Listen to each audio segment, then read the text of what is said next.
Yo, what is up guys, it's Pedro here, and in today's video we'll be talking about Brandon Coleman's performance against the Tampa Bay Buccaneers. I'll show you guys every snap from his week 1 performance and why I think he has a chance to be a really solid tackle for the Washington Commanders in the future. If you guys are new, make sure to subscribe, hit that like button and that notification bell as well. We are so close to 13,500 subscribers.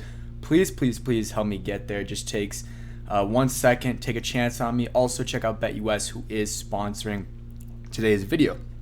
So let's get right into it. Brandon Coleman, made his NFL debut against the Tampa Bay Buccaneers, and they were doing that little rotation, and with him and Cornelius Lucas at left tackle. And I hope this week, after Coleman's performance, they decide, you know what, let's keep him at left tackle the whole game, because even if Lucas did play a little bit better than him, which some of the PFF stuff and some of the stats are saying so, which you got to take that with a grain of salt, but even if that is true, Brandon Coleman is your tackle hopefully of the future, so you want him to get as many snaps as he can and develop him as much as possible. Cornelius Lucas is a stopgap, maybe backup, most of the time backup tackle. If Wiley struggles, maybe you can put Cornelius Lucas at right tackle and bench Wiley. I would be fine with that. I don't think they're necessarily going to do that, but that's just something to watch out for. And I'm sorry if I didn't say this earlier. Yeah, I definitely didn't. I'll put the timestamp in the comment section below when I start going over the clips from Brandon Coleman, because I know a lot of people don't like to hear me just yap, but that's what I'm doing. I will put a timestamp where I start showing you guys the clips from Brandon Coleman. But he did play pretty well. I'll go over stats and then we'll go ahead and get into it. So he played 2 drives against the Bucs. Commanders scored a touchdown on both of them. And yeah, he played pretty well. There was obviously some plays where it wasn't great by Coleman, and there were some rookie mistakes, but that's why you play him. And he didn't look like he was clueless out there. He didn't belong. He did not look like that, and you love to see that from your rookie 3rd round pick. Like, he had a solid game for sure. He had 8 pass blocking snaps, a 57.4 pass block grade, 1 pressure allowed. And then Lucas had 29 pass block snaps, 1 pressure allowed, 85.8 pass block grade. It says trade there, but it's great. Shout out to Mason also for everything here, for these tweets and for the clips. This is why I don't really love PFF, because we'll show you the clips in a second. I thought he played pretty well, but Lucas didn't play terribly, but he did allow, from what I remember, at least 1 pressure. I'm pretty sure the fumble that Jaden Daniels had, the strip sack, was off of Cornelius Lucas getting beat. I just don't see how you can have an 86 PFF grade when you maybe you only allowed 1 pressure, but that 1 pressure, you got beat like a drum in half a second and allowed a strip sack, which is the worst case scenario, and you let your quarterback get pummeled. So for me, that's just, I don't know. I don't feel the best about that PFF grade real quick. So let's go ahead and we'll get into the clips from Brandon Coleman right here. So let's go ahead and get right into it. We'll watch some here. So let me mute this, and shout out to Mason for this. So you see right there, he's on this side. The arrow is going to be pointing him at every play. It's a run blocking play, and he does his job. Guy doesn't really, block shed him. And I'm not a film expert, so maybe I'm going to be getting some stuff wrong, but just letting you guys watch this. You see him lined up again as the left tackle. This is a pass blocking snap, and kind of allows his man. This might be the 1 pressure he allows. You see right there, I don't know if the communication was off. Maybe Coleman thought that Nick Allegretti was going to get number 52 here, but 52 just gets right to the quarterback. And Jaden does a really good job right here, seeing that right away, and he's like, I got to get out of here. So the good thing, though, is Coleman, even though he gets beat, he goes back a little bit and is able to shield him a little bit and make it harder for number 52 to get him. And then Jaden is able to run and avoid the sack, and actually had a pretty good run there. So that was probably the pressure they're talking about, but again, maybe it was a little bit of miscommunication there. He'll work on that Here's what is this? A pass blocking play, I guess. Looks like there was some miscommunication there, not necessarily by Brandon, but just on what the play was. Uh, I guess they see Eckler right there. I know you just tossed it down to John Bates. It is what it is there. It's another play. I believe this is pass blocking play. Does great there. The whole offensive line did a good job there. For real, just did a good job here. Everyone is in contact with their guy, and no one's really close to Jaden. I mean, he threw it really quickly, but still, you love to see that. You absolutely love to see that. And Eckler makes a really good play and able to bounce back off a couple guys and have a big gain. I thought Eckler had a really solid game against the Tampa Bay Buccaneers. Here's another play. See him right there and does a solid job. Again, Jaden gets rid of it really quickly, which was good. And I guess Nick Allegretti there gets beat, and Jaden just has to get rid of it. So good job by Jaden getting rid of it. And real quick, though, let's have a word from today's sponsor, BetUS. And a huge shout out to BetUS for sponsoring today's video. I have a great deal with them. You can get 150% deposit match on your first 3 deposits up to $2,000 using code YouTube150. See the site right here. You just go there, sign up.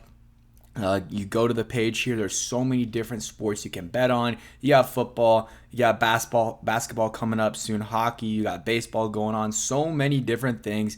And you can bet on week 2 games. You can bet on props for the Commanders. So here's a couple different ones. Talked about this in yesterday's video. You got the running back and receiver props. Terry over under 49.5 yards or receiving yards, and B-Rob 55.5 rushing yards. And they got Jaden Daniels over under 199.5 passing yards. I'm going over on that one. I think the Giants secondary isn't great. I think he's going to be getting rid of it quickly, but his playmakers hopefully will make some plays. 1.5 touchdowns. I don't know about that, how I'm feeling about that, but I'm definitely feeling good about over passing yards. So check them out. They got the fastest payouts in the industry.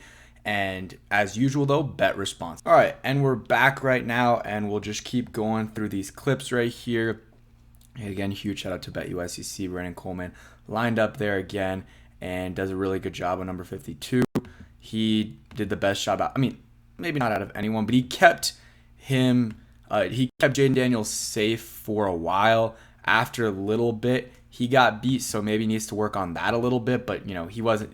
52 didn't really get that close to Jaden, and at that point, it's on Jaden to get rid of it or run, and on the receivers to get open. So Brandon Coleman, I thought, did really well there. And you see, he's quick. We knew that, but you see him just running, man. He's running out there, big boy right there, running and almost keeping up with Jaden Daniels.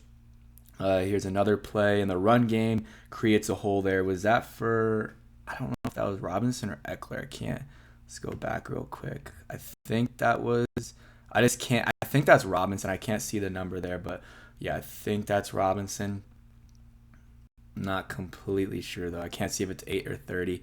Now he's lined up as an extra lineman on the other side, I guess, and does a good job, does what he needs to do, and guess what? They got a touchdown on that play. 1 touchdown on that drive with Brandon Coleman as your left tackle. Keep going here. Believe this is the second drive, and does a really solid job. And Jaden's able to get a solid pass into Zach Ertz. Here's another play, and he's able to. Not his best play, but not awful there. And that was Brian Robinson there. So he's still in there. Another play, and didn't really have to do much. Again, no film expert here, so you guys can do what you want with this tape. Here he does what he has to do, and maybe you'd like to see him go a little bit more downfield and help B-Rob out there, but I don't think B-Rob was, Coleman was expecting B-Rob to land all the way over here. And keep going. Good job by Allegretti helping Coleman out, and good play there by Coleman, and B-Rob goes all the way to the half-yard line, and almost a touchdown there. That would have been a touchdown pass. And here you see Coleman does his job, and Jaden gets in for a touchdown. So, hey, Brandon Coleman played 2 drives. Was it perfect? No, it was not perfect, but I thought he did a good job. And the offense was running with him there. It was running efficiently. And the Giants, the thing is, they played the Giants this week, and for the most part, the Giants aren't great, of course. They don't have a good quarterback.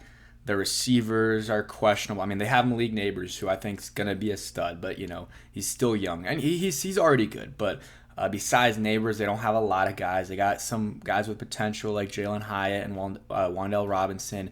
Their running game isn't great. A lot of their linemen aren't great. Offensively, their cornerbacks aren't great. But their D-line is nasty. It really is. They got Dexter Lawrence, might be the best defensive tackle in football besides maybe Chris Jones. He is an absolute stud. They have Kayvon Thibodeau, who, is a little bit up and down. I think last year his stats were better than he actually was, in my opinion. But he's still very, very talented. Was picked. I think he was picked before Evan Neal. Whatever. He's 5th overall pick, around that. And for a reason. He was 5th overall pick, top 5, top 7 pick for a reason.